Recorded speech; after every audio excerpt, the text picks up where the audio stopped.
يبدو أن المغاربة لا يعرفون الشيء الكثير عن الجوانب المثيرة في شخصية الملك الراحل الحسن الثاني، والتي كانت دائما تفاجئ الأشخاص المقربين منه سواء كانوا عائلته أو أصدقائه. هذا الأخير لم يكن داهية في السياسة وحسب، ولكنه كان داهية في التنكر كذلك.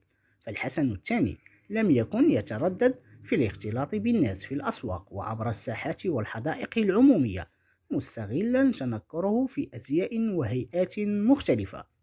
وحسب العديد من الروايات ففي إحدى المرات تقمص الملك الراحل دور عجوز مريض بلحية كثة وشارب طويل وراح يتجول بين الناس، وارتدى في مناسبة أخرى جلبابا مرقعا وقصد مستشفى بالبيضاء دون أن يعرفه أحد في المستشفى.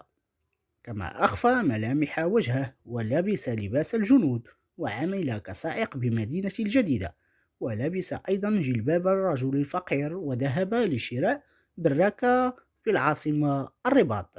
وتشير الروايات إلى أن عمليات التنكر الشهيرة للملك الحسن الثاني كانت تتم في مدينة إفران، حيث كان يحلو له أن يمارس التنكر بالقرب من قصره، حيث كان يستغل تواجده بمدينة إفران ليلصق لحيته المستعارة بدقنه، ويرتدي بنطلونا ويضع نظارة غامقة، ويستند على عكاز ليتنكر في هيئة رجل مسن، ثم ينزل إلى المدينة ليثرثر مع سكانها ويتفقد أحوالهم.